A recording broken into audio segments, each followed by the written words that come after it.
when you stay ready, you don't gotta get ready. Let's do this. So do you have So I'm ready to start over from one. Okay. From when you wanted me to start. Gotcha. I'm ready. What is that? Just a planner? This is a planner, a big boy planner. I don't know anything about it yet because I haven't even played with it. I just got it today. Oh, right. Nice. You can plan your day. Mm-hmm. So how did you go from running the team to what was your introduction to real estate in general? Well, this is a fun fact about me. I am a very adventurous person. Uh-huh. And I don't have the element of fear, so I don't fear things because I wasn't given the element of fear. And so in my undergrad years, Where? Tennessee State University. Okay. Alumni, yes. There you that'd go. be me. And when I was in college, I took my first trip to California, Los Angeles, California. And I had already had this crazy idea of becoming a realtor, but I didn't have the confidence. Right. And so I didn't do it. I just was so focused more on the fact that I was a single mom and I needed steady money coming in. I was a student, I was a single mom, and money was tight for me. Right. And I didn't have the confidence to become an agent at that time. I was more geared on, being a psychologist at that moment. Really? That was your plan, huh? Mm-hmm. It really wasn't the initial plan, but at that time, that was the plan. We know being in real estate, we're kind of psychologists, we're therapists, we're counselors, we're a little bit of everything. So I'm sure you could use some of them skills on some clients, possibly. I think that psychology was the great thing about it. It was more geared to help me learn myself. So nice. I can be able to help others, to be able to understand other people and be effective and be different. Yeah. No, that's true. That's awesome. So so in college you thought about it. That's where the idea started, the seed. And what was it that you saw? Like, was it like the real estate shows you was watching on TV, HGTV? What was it like? I think I want to be a real estate. A little bit deeper than that for me. As a kid, my mom I came from very humble beginnings. In Florida? No, Nashville, Tennessee. Tennessee. Oh, so you're born and raised Tennessee? Born and raised Nashville, Tennessee. Country girl, okay. North side of Nashville, where the first Black business owner, entrepreneur started a business in North Nashville, Tennessee. He got emancipated and everything. History. Well, do you know the guy's name? I'm gonna leave your homework to you. I do, okay. But so it's good to know a little bit more about my city. I will. City of entrepreneurs for the Blacks. I want to visit Nashville. I have a lot of traveling. I've never been, but that is one place I want to go check out. I just got back. Aren't they famous for what? Is it ribs? Or are they famous for? Food. Yeah. Comfort food. Is it really a lot of good? It's ridiculous, huh?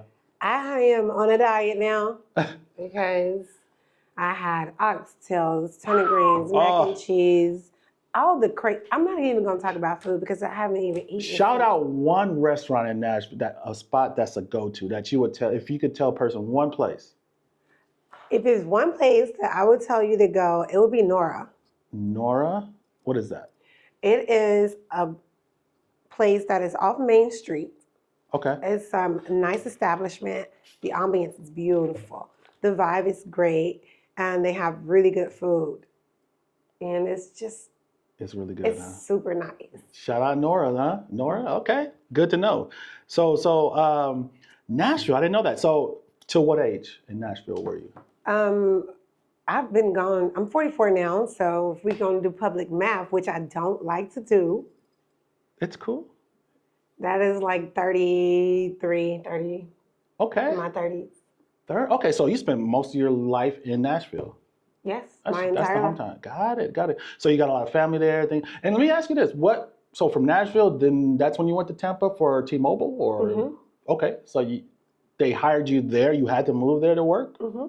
Gotcha. So how long did you live in Tampa? 6 years. How did you like Tampa? Loved it. Hurricanes? No. No. I was too busy running. Yeah. Tampa don't really get hit. So Tampa is the safe space because it's land. It's landlocked. Yes. Ah, good. So you're good in Tampa. So most Sweet. people, like from the Keys or things like that, Yeah, yeah, they yeah. come up to Tampa to Oh. prevent being in that space Is when those things are happening. But me being from Nashville, Tennessee, right. I went home every time. Oh, I'm sure. Yeah, I They put mean, it on the news. I was not getting stuck you. there. Oh no, you gone. Yeah, yeah, yeah. You don't even want to take chances, right? Like, No. let this be the first time it hit Yes. Tampa, right? I'm not. Because I was, when Hurricane Katrina came, I was I was still in Nashville. And growing up, my mom watched the news a lot. And it was just, you would always see that disaster that they were Right. going through with that. So it was no way I was taking a chance. Right. So yeah, yeah. No, I wouldn't blame you. I'd be out too because I'm not trying to. Yeah, But yeah. it was insane. It was like, I understand for the Floridians, I get why they don't want to leave. It's beautiful. Oh yeah, I mean, It's not because it's beautiful, it's because you could get stuck on that highway. Because you're stuck on that highway for hours. Like I remember one time we were stuck on the highway for 18 hours. 18 hours? Mm-hmm. You got to be kidding me. Yes. What? And it was already like a 10-hour drive. That's crazy. That's So, crazy. So 10 everybody, because hours everybody's plus. trying to leave, right? It makes Everybody's trying to everybody's go. rushing out. That's And some cool. people wait until the end to go. Last minute. Not me. I'm ready to go. Yeah, yeah. I'm there 3-4 months before. Right? I mean, nah, okay. Oh, we're gonna have a hurricane in August. Okay, You're like, June. okay. I'm out of here. You know what I'm saying? Like, I'm coming home for the summer and. Too bad the I didn't fall. have work from home back then. Right. Yeah, but so Tampa. Last question about Tampa. Curious. Affordability. How does it compare to Fresno prices? Like cost of living. Is it cheap, expensive? Because I'm looking at. I'm like, hey, that might be another move or something. I mean, if it's fairly similar, or is it more? I think that's a really good question. And honestly, I have not sat and took the time to think about it because I'm not that person that even really cares about what it costs in the space to live. Okay. Because you go get whatever it's going to take to get it. No, I get it. It's more about what am I going to do to afford it? Right. I mean, I don't know. That's real. Like no matter where you live, it's just you gotta whatever you do should cover your cost of living in general. And usually, I mean, you're gonna get higher pay in a higher market typically, but it still has to balance out. Makes sense. Yeah, and I wasn't selling homes in Florida at that time. I was running a team. Right. T-Mobile. So let's fast forward Zoom because we got a lot to talk about, and I don't want to keep you all day because you got a long story. You might want to write a book one day. Just curious. Just already on it.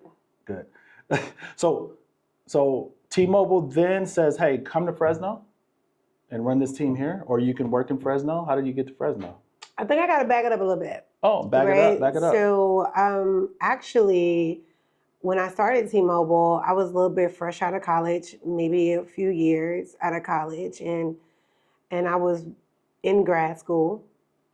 And at that time, I was just like, I knew T-Mobile was a good company to work for, so I was like, I'm gonna work there.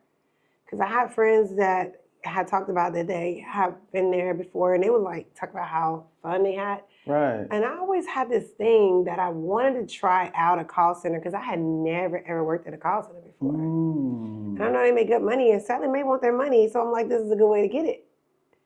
And so there was just like, we get the bonus, and I was like, oh, that should be easy. But it was like, no, but the money's good. And I was like, we'll try it out, right? I'll try anything once. I mean, maybe not anything. You're in college, Most so things. Yeah. So I was like, why not? That wouldn't hurt. So I started working there, and then I worked there for a little bit, like almost 2 years. And I was like, you know what? It's time to go.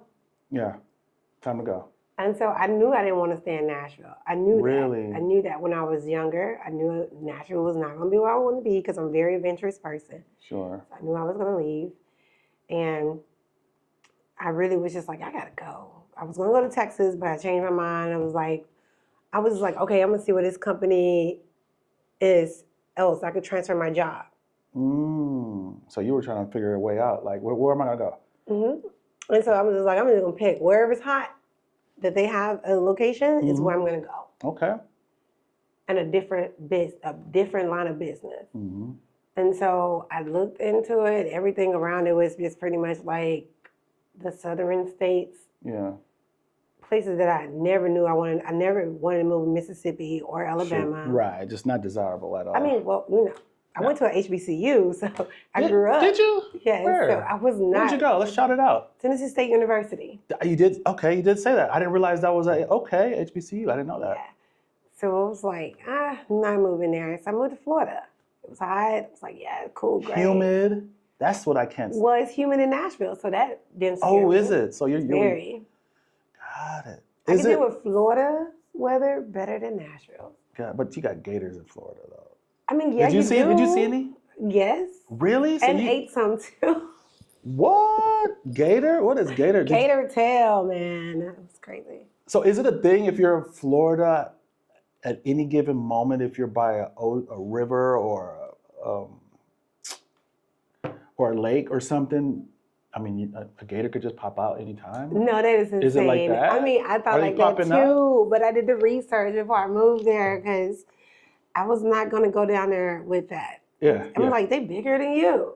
I'm not messing with a gator. Imagine if they standing up on there. Okay. And they can eat you. So forget that. But you ate them though. So how did that taste? That is crazy that you say that. You didn't make no shoes? I would have had some. I would have had shoes, a plate full of gator. What does gator taste like? I'm just curious. I would say that the generic answer that everybody say chicken, which is not what it tastes like. Okay. Is there any you can't really compare? I like fish. I love fish. Fish. It has that fishy taste. But I can't eat shellfish. So is it tough? Is it tender? No, it's kind of like it's falling off the bone. I mean, it's kind of tender. It's not rubbery. Okay. I don't know. Texture matters because if it's slimy, Is it? I guess here's a word they say: gamey, whatever that means. Is it gamey? Whatever that means. It would be more like you're eating. I would say. I don't know. And do you even know what part of the gator you're eating? The tail. Okay, gator tail. I don't know what to compare it to. All right, no worries. I got this picture in my head, like if they serve you a plate with just a gator head and the teeth and the mouth is open, like that's crazy. But that's just my crazy mind, what I thought. I'm not touching that. I wouldn't either. I can't even eat it when they got the pigs, open. Okay, I'm not doing that. No, we're not. Yeah. Oh, like luau's or something. I can't see any of that. Yeah. I know it's crazy. It's weird. If I see it, it's gonna mess things up. Sure. But that's also, I mean, it's good to explore and try new stuff, new things. So. Yeah, I was there about 3 years before I explored and tried it. Can I have a... Sure.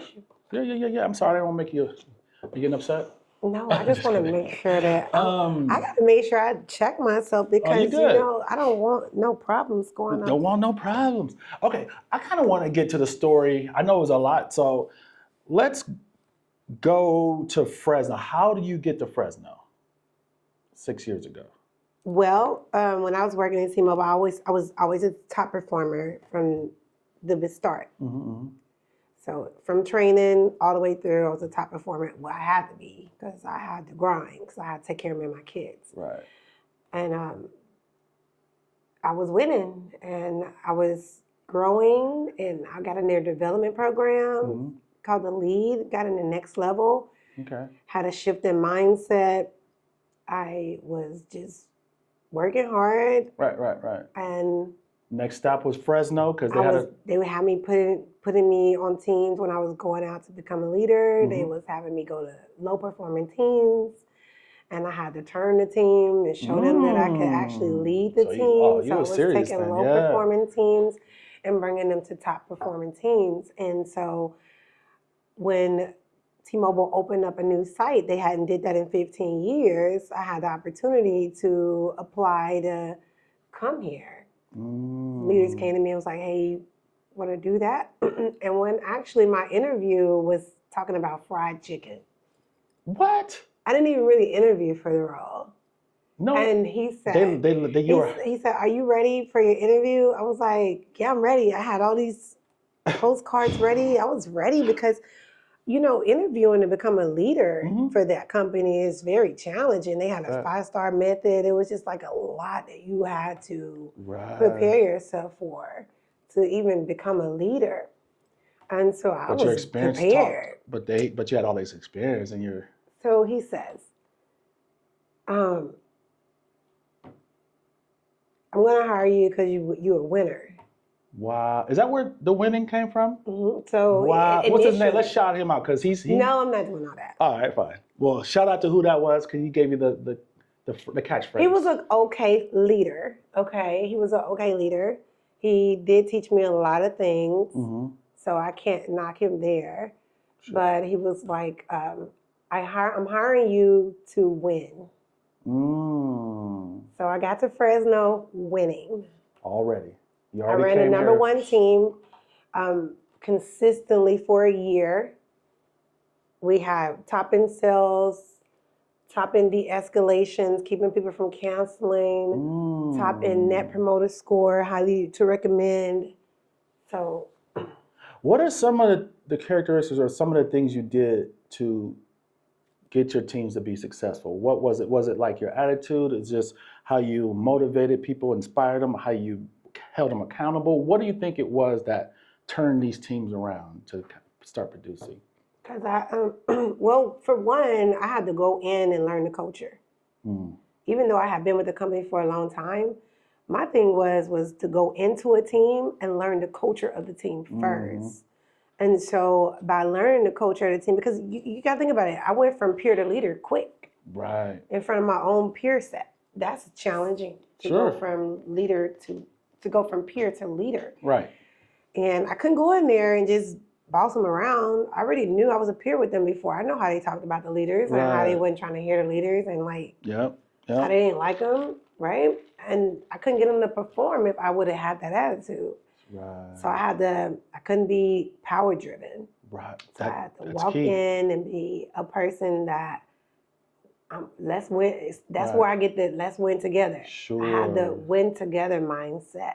Let's win together. That's it. It was always asking. There was never telling. It was an ask. And I always created the energy in the room for you to be you. I always thank them for anything that they contributed, which one of the things that I created, initiative that I created at Kingsburg site that put us top of the site for employee recognition and recognition, I created something called Thankful Thursday. I started that in Tampa. And what that did was when I first became a leader, I had to find a way to make my people get uplifted. I can't motivate them, so I had to figure out what are they motivated by so I can inspire it. And then the fact that I was a peer for so long, I was able to know a lot of them on a personal level. Sure. And I knew it was hard coming up in that job, like talking to people about their problems, getting on this phone, and it's another beep coming through. The call ain't even, a call drop, another beep coming through. You didn't control it. You taking 80 to 100 calls a day, and everybody that's calling their line, they're yelling at you. Upset. They're mad. They're mad about a bill.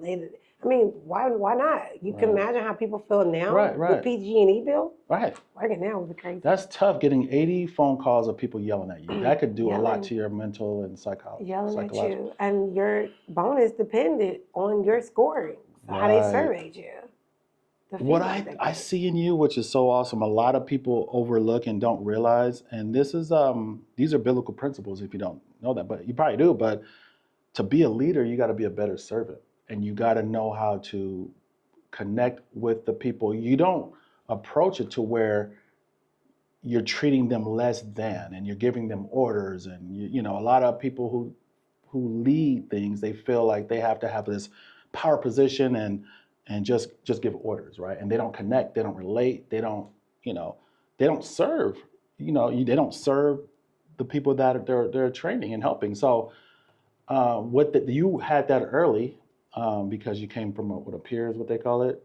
Is that what the group they call it? You came from a regular employee to a team leader. I grew so you understood, you understood the mentality of a person that's just an employee, right? So you took that and you were able to bond and connect, and they saw you as a real person, not someone that's just kind of looking down on them, drilling into them, and to where they would want to do well because you made them feel comfortable and like they can confide in you if they had issues and you were on their team. You weren't just breathing down your neck.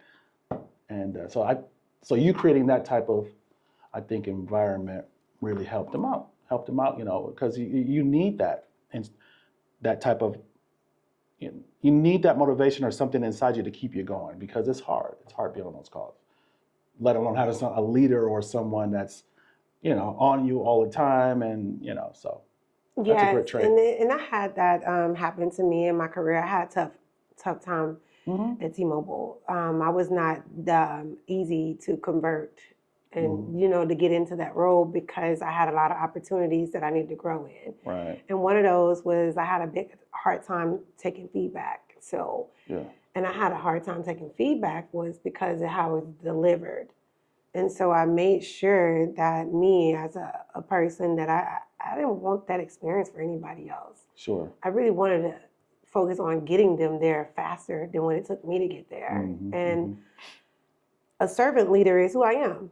Yeah. So I like to serve my people. I like to take care of my people. I like to feed them. Like I am that person that will cook for you, Right. bring the plate to you, or if we have a potluck, I'll fix your plate and give it to you, or I like to put the events together and I'll serve you. Right. I like you to sit back and relax. Like Right. my people would be on the phones and I would just go and fix their plate. What do you want? Do you want something from the snack machine? Do you want water? Do you need some chips? Whatever you need, I want to make sure that I can accommodate you for that, because you spend a lot of your time here with me. Right. And I needed you here. That's gems. This is gems, people. Y'all, this is gold for real. And that was the way I was able to keep them there and creating incentives, just showing them appreciation. And one of my strongest traits as a leader is relationship building and partnershiping. Okay, talk about it. And I know, and you brought a lot of this into the real estate. We'll get into the real estate industry, but go ahead. Yes. And so I got early on in my career, I never had a problem asking for help. Okay. People will help you. You just gotta ask. Man, tell me about it. That's a big thing that people overlook that. There's so many people that are afraid or feel like they can't ask help, or their pride. It's really their pride a lot of times. Their ego and pride, to where they don't want to seem like they don't know anything. So they won't even ask or find out. And so therefore they never progress, and they never get better. They never, but it's too bad. But you see that with me in real estate. I've done it from the start. Right. So Right. real estate, before I even got my license, I was calling, asking people. Same. Yeah. And I connect with you big on that, because I'm the same way. Like, I have no ego. I don't have I don't have no ego now. But even before, I never had an ego to where I wouldn't go ask people something, how to do something, or I don't know anything. Can you help me? Whatever it is, because I know you can't get anywhere in life if you don't keep asking questions, if you don't keep getting better. No matter what level you are, you always need someone that's going to be a mentor to you, because there's always room to grow. This is life. It's a never-ending cycle of growth, and there's never no end. Never no end until we pass away, of course, and we're with the Lord. But that's a different. Even at that stage. Even then, it's not even ending. It never ends. You're right. So let's talk about real estate. Jump on into the real estate. So boom, fast forward, and I'm gonna kind of fast track because it's a lot. It's a lot we got here. So boom. So you go from that, you get into real estate. You join a team. Talk about T-Mobile. Just talk about that gap. T-Mobile, and how did you end up on the team? And a little bit about that experience.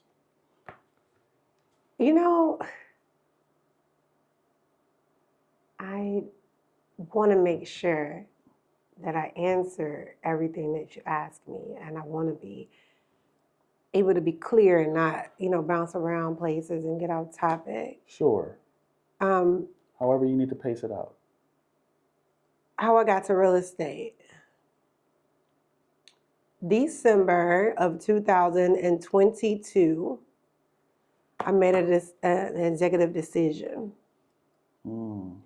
And that executive decision that I made was that I was no longer going to live my life without doing everything that I wanted to do.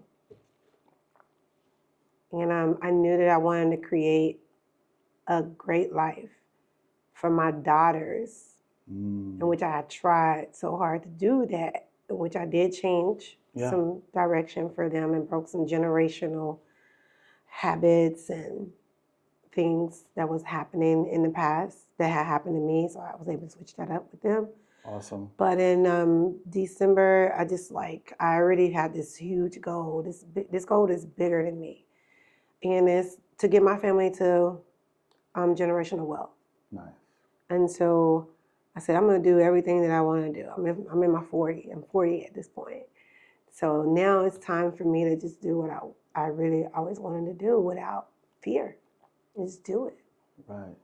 And so I signed up for an online class for real estate because I wanted to be a real estate in undergrad. Did you know any realtors? Did anyone say, I hey? knew no one. It was just something that just, was it like an epiphany? Was it something that just came to your mind? Like, I need to do this? As a child, my mom used to take us on field trips. Okay. I remember I told you I came from very humble beginnings. So in the space that we lived in, we didn't see what you see on the bluff or what you see 93720. We didn't see any of that. Maybe where I grew up looked a little bit different. Sure. A lot different. It looks like the areas where they kind of refused to build a Starbucks in. So, coming from that space, my mom would take us out of that environment. And I wasn't even thinking at that time, but she would take us and drive us into like Brentwood and all these expensive places that's in Nashville, outer areas where people that have money live. Right. These big houses, big beautiful houses, tons of land and shit. That's I want to say, inspiring. there's a term that they say that's kind of gas you up,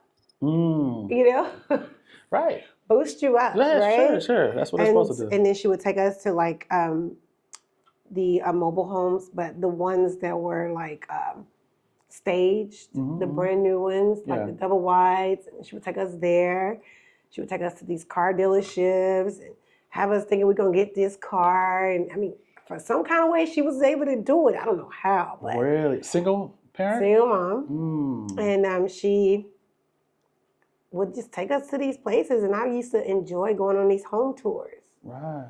Going into these mobile homes, these staged homes, and it was just, I really believe that's where it came from. She started you early. And then I would see all these signs, these real estate signs. Right. So in your mind, they got all the money in the world. They got big money. And the main one I would see would be like Century 21.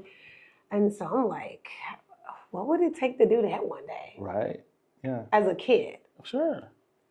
But that kind of like... Even as an adult, I mean, the idea of just seeing, if you don't know what the ins and out of the business, before I got into the business, if you see real estate or realtors anywhere, you assume they're just super successful. They're just, we'll get into that. They carry themselves well. They dress up like attorneys. You just assume, oh man, they got it. They got it all. They got it made. They drove the best car. They drive the Cadillacs. And, but when you get inside behind the curtain, you realize it's not always what you think it is. But that's a different story. Nothing is. Nothing's really what it seems to be all the time.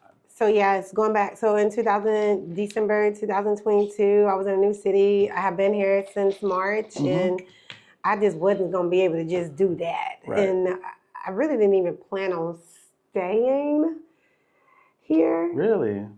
What kept you? I was going to leave. I was only going to stay here for a year and go to the next site and ramp that site. I was already in the leads program that was getting me to the next level of leadership. So I was really ready to go. This was just somewhere I was just passing in transition, through. huh? You're just to passing put through on my resume. Right, so I didn't really know too much about real estate. I didn't even know it had to be state to state that you got your license. I just thought you get your license and it's covering you everywhere, which is what they should do. It would make sense, but you got to take a test in every state. You got to get licensed. Crazy. But yeah, you know what? It's a money grab, right? Because every time you do it, you got to pay money. You pay, so it is. But on the other side, I kind of get it. There needs to be some type of education because every state has different laws, different regulations. Some things are more of a concern that are different in other states, I mean, just that's all. You But get to learn a lot, Yeah, it is a little bit learning, the most but expensive real estate. I mean, that's the best place to buy real estate at. It's an easy way to get closer to wealth. Sure. It's here. It is, and it's great to learn. Like, I mean, everything it teaches you and the growth, the way it grows you as a person. But back to what you were saying. So something studied. something. Yeah. So you passed the exam. I actually got on there December. I was like, I'm gonna do this. Yeah. But I was so bombarded with all the work that we had as leaders, and I was a tenure leader. So it's not like I did not know what I didn't know, and I had to get my team there quick. On top of trying to study. And so I put that to the side. Right. Like, how long did it take you to get through that? We got neglected. So I picked it back up in March. That's fine. And so I picked it up in March. I studied and I studied hard. I was thinking that I'm finna go ahead and get these licenses. We're good. I quit my job June the 19th of 2023 on Juneteenth. I quit my job. So you quit your job before you even got my license. Got you. Oh, you was like, this is all me. Like, what gave you the audacity to say, I'm out of here and not have anything in between and to put it all like, just. Because I'm crazy, right? You do crazy things when you come. It's faith. It's not, don't, it's when not you have crazy. You have crazy faith. You do crazy things when you have crazy faith. And we talked about that because I told you that's a part of my podcast. Did you feel that internally, like, I know this is going to work, this is what I'm going to do? Was it something like you just I know knew? everything is going to work out for me because nothing happens to me. Everything happens for me. So I know if the Most High brings it to me, I can't run from it and I'm going to defeat it because I'm going to do it just the same way I did it before. And that's what he's going to tell me to do. I was going to ask you, where does that come from? Like, because a lot of people, most people do not have that mindset, unfortunately, right? It's not something we're taught that. So where does that, just that natural knowing, that natural faith, knowing it's going to work? It's one of those things that I can't explain because my entire life I knew it was going to work. You just knew from day one, yeah. I've always been in spaces where I had to thrive in chaos. So from past experiences, and God's never I was born into chaos, so. Right, yeah.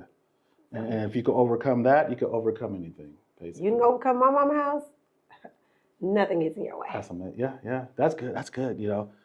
That's amazing. And there's so many places I can go from that right there, but No. You should go there. No, I mean, since we'll do it. Just before I forget, we'll do this on your podcast. Just so you guys know, this is going to be amazing. We're still getting through this, but Gwen is launching her own podcast. So Quin for the win. Do you have a date that's going to launch or what? Actually, that's not the name of my podcast. My podcast is called Crazy Podcast. Crazy wins, crazy faith, crazy life. And the crazy is spelled with a Q? With a Q. When is that launch? Do we know yet? Actually, I already got some dates in mind, but I want to keep it as a surprise. Wait for it. It's coming. I'm looking for, hopefully I'm invited, you know. Absolutely. And we could finish that. So are you committing to coming on there? Of course. I got you. Okay. I got you. Y'all heard that? You got my back like a backpack?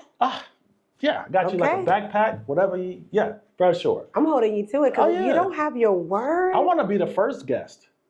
Ooh, I am the first guest. Oh, so you're not gonna have a guest on your first one? I am my own. You were the host and the guest. I am the very first guest because you need to know what I'm bringing that you don't need to miss. Because that might do so well to where you might not even want guests.